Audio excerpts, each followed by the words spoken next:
What's up, Internet? My name is Attack Slug, and welcome to my Monday Night Raw reaction for the week of September the 21st, 2015. Let's talk about Monday Night Raw while some video game stuff happens in the background, kind of whatever.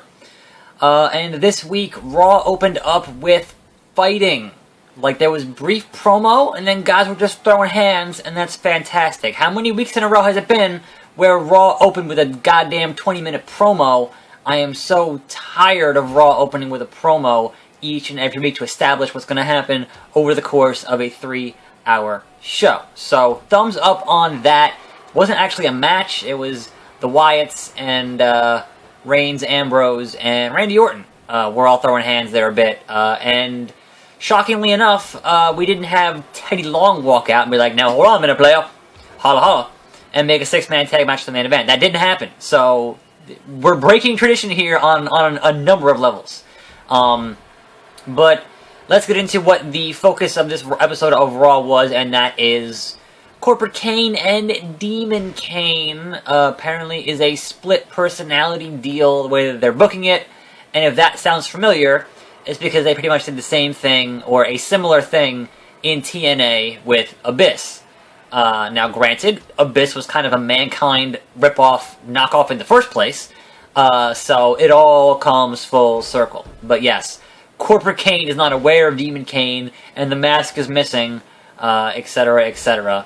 And that could be fun moving forward if they do it right, but as I'll discuss later on in the show, it was just kind of dumb. So, our first actual match of the night was Neville and the Lucha Dragons versus Stardust and the Ascension, aka the Cosmic Wasteland, aka this feud is still going for some reason, and I totally botched my prediction for the pre-show because the heels won that match. So this continues. The only significant thing in this match was Sin Cara beating Sin Cara. Well, it's Hunico now, but anyway, that mask is cursed, and there were a couple of botches from Sin Cara in this match. Now, not that should really surprise you, but was what it was. So I don't know where they're going with this feud. Like, I don't know if they're going to bring back that actor guy and have him in another match, like a one-on-one match, or if he's like going to do more stuff with them, or they're just having this just to fill time and have it. There's no real point to this feud. It just goes on forever and ever and ever. And there are other feuds that have been doing that. Obviously, Bray Wyatt and Reigns has been going on for months now, and there's no end in sight. So that moves us on to Ryback versus Bo Dallas, which is this match here. And it's pretty much a squash match for Ryback, who squished Bo Dallas. He had Kevin Owens on commentary, and they kept Owens as kind of the shitty heel, and ran in after the match, got some kicks in, and then ran away. Like, I don't mind that. That works in your, obviously you're gonna have a rematch, and hopefully you're going to keep the belt on Owens, but this segment did what it needed to do, and continued to further that feud. But that was followed by perhaps one of the most talked about segments of the evening, and that was the Divas segment with Charlotte Nature Boy comes out first, introduces Charlotte. She comes out with Paige and Becky, and they're cutting this whole, it was hard work and determination, and that's why you won the belt. And look, I don't do pay-per-view reactions because I'm generally positive. I'm generally optimistic before a pay-per-view, but afterwards I have a tendency to nitpick things in wrestling that just bug me, and with WWE that's a lot of things, and in particular that match between Nikki and Charlotte on Sunday night, where you spend like 12-13 minutes working the leg, and then Charlotte wins with the figure 8, which prominently uses the legs. Like, if you're going to tell a story in that match, you spend the whole match working the legs. I mean, the rest of the match was fine. It's a perfectly fantastic Divas match, wrestling match, that made sense. But the ending made no sense. Like, you spend the whole match working the legs, that would make her have to improvise and use something else to defeat Nikki, not use her legs. Anyway, the bulk of that is basically Paige turns heel, does her pipe bomb type stuff on the rest of the Divas locker room, and some of that worked, But I feel like what they had her saying, or what creative wrote for her to say, was what they think are the internet's complaints with the Divas Revolution. There were some fair points in there, but a lot of that stuff is what they perceive the internet to think to be the complaints with that whole revolution. And for those of you who've been watching me for a while, know that my issues with it were more or less that there was no actual like character motivations, and it was all just 3-on-3 for like 2 months with no momentum because they wanted to keep the belt on Nikki and not have anybody challenge for it so that she could break AJ's record. And then as soon as she broke it, guess what? They took the belt off her. So, anyway, I think certainly Paige works a lot better as a heel. I think she has that natural heel look and demeanor. And if they can keep her as a heel and have some fantastic singles matches between these divas, that'd be great. So whether or not they follow up on that, or it just ends up being more 3-on-3 nonsense for another 2 months, who knows? But not quite, the level of a CM Punk pipe bomb, but kind of a lot of the same stuff that AJ said before she left in her little, promo where she was like, talent is not sexually transmitted. That stuff from 8-9 months ago. So kind of just rehashing that a little bit, but didn't really get to the heart of the issue with how this has been booked. Anyway, it was interesting. But then that brought out the Bellas to cut their usual terrible, promo stuff, and then it ended up being Charlotte versus Brie. And again, to enunciate my complaints on the pay-per-view, you had Brie working the leg, and then Charlotte gets in the figure 8 and wins the match, and Brie kind of flops like a dead fish and then passes out. Like, that was... If you're gonna work a body part the whole match, it has to actually compromise the body part and work into the finish. That's basic wrestling psychology 101. Come on, you guys. You are professionals. Anyway. That moves us into this squash match, Mark Henry versus Sheamus, where Sheamus pretty much squashed him in like under 5 minutes, missed a bro kick.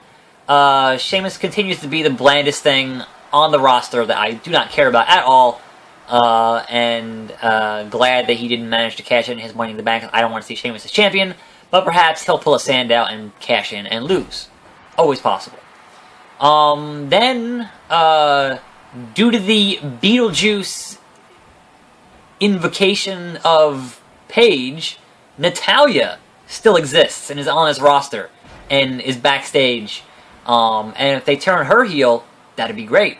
But please don't turn her heel, and don't, theoretically I could see them going, okay, we're going to have Paige as a heel, we're going to bring back Natalya, who's been kind of banished to the alternate reality of Total Divas, and then we're going to call back up the heel Emma and have these three as another heel faction. And then you got 4 Divas factions. Oh, isn't the Revolution great? I was like, I want to see singles matches that matter because of the storylines, because of character motivations. That's all I'm looking for. And they said, no, women are jealous. That's their only plot point, is that women are jealous. And it's just so tired and worn out. And you can do better than that. I hope you can do better than that. Or at least NXT proves that somebody working for your company can do better than that. Anyway, the highlight for me of Raw was the New Day and Rusev versus the Dudleys and Ziggler. Now, this does continue to drag out the New Day, or Ziggler and Rusev, which is the feud that never ends, because it's been going on forever, and I really hope they don't have to drag it out another 4 months until Lana is back. I've been saying all week that just give Lana the Cowboy Bob Orton gimmick, give her the cast on her arm, and have it be, oh, there's a pipe in there, there's some steel. Do that with it, because that'd be fantastic. But just pull the trigger on something, because they're just spinning their wheels, and I don't know where they go with it. However, this whole segment was fantastic. The New Day continues to kill it each and every week. Xavier Woods playing Rusev's theme on the trombone is a thing I never knew I wanted, and man, it was just special. They had a whole thing. They had a pre-match promo about how the whole save the tables thing. They had a spot with Summer Rae working the slide trombone for Xavier Woods as he played it. The ending spot where he blew it in Ziggler's face, got knocked off the apron, and Summer caught it as it was falling as he fell off the apron. Fantastic. Just a lot of little things in here that worked really well. And this stuff was highly entertaining, and that's all I'm looking for in 3 hours of wrestling every week, is just entertain me, just a little bit. I'm not asking for much. But that moves us on to the magical return of Natalya in the ring, and you would think wrestling logic would dictate that Natalya, having not been in a match on Raw in God knows how long, since, she was back, had her, the last time I can recall her having anything significant on Raw, she was farting, so this is kind of a big deal. And they bring her back, and she loses a match to Naomi. Now, granted, outside interference from Team Bad, etc., etc., but how do you spend all that time not having her on the show, and obviously for the past month or so, understandably, because she's been taking care of Tyson Kidd, who's seriously hurt, but how do you have her come back and then have her lose in her first match back? That's... But speaking of losing, alright, so we have to talk about the Big Show and Cesaro. So the Big Show is fighting Brock Lesnar at a glorified house show that is going to be on the network on October 3rd.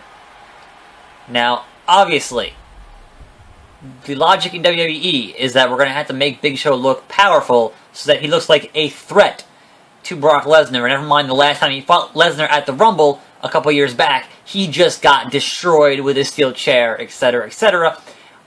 You don't expect anything special from a match between Brock Lesnar and the Big Show because it's the Big Show. So the fact that they have to use Cesaro to build that is the most frustrating thing in the world, because that's just, you want Cesaro to, Cesaro is better than this, honestly. Say what you want about his mic skills. As an entertainer in the ring, he is better than getting squashed by the super old, super tired Big Show. Now, had you been booking, say, Brock Lesnar versus Cesaro at Madison Square Garden, I might actually resubscribe to your network. But you're not doing that. You're giving us the Big Show. And it's 2015, and it's the Big Show, and I don't care. I have another minute or so of things to discuss here. I'm just going to sit on the menu, whatever. Deal with it. So yes, so tired of the Big Show, so tired of them just you feel like Cesaro's getting just a little bit of momentum and then not. And that's depressing because you want better for Cesaro. Anyway, the main event was Rollins versus Cena, which is not really worth discussing. It was a perfectly serviceable match for the US title, which, spoilers, Cena wins, because of course he wins, because it's Cena. That's kind of his gimmick. But no. After the match was the more significant thing, because on Titantron, there's Corporate Kane saying, hey, blah, blah, blah, and you wouldn't want to make me angry, you wouldn't like me when I'm angry, blah, blah, blah. And then lights go out, or lights go red, and guess who's under the ring, crawling through the ring to get to Seth Rollins? It's the Demon Kane. There's two of them. They're in the same place at the same time, even though obviously the Titantron was pre-recorded, because that's how fucking Titantrons work. It wasn't live. But we get the usual gimmick of him coming out of, doing the cut and getting out of it to drag him into hell, even though WWE has previously established that under the ring is the little people's court. That's where all of, Hornswoggle and his friends live, is under the ring. Anyway. But they've done this stuff with both Kane and Taker time and time again. And usually, when it's successful, and it has been successful in the past, when they get dragged down there, they usually shoot fire out of the hole, the gaping hole in the canvas. This time it was just smoke. So, either the ring was farting, or Jeff Hardy was down there getting real high. Either way, it looked real dumb. When Bray Wyatt had that magical lantern and that just was shooting out fog, that looked cool. Having the ring fart, it was dumb. It didn't work for me.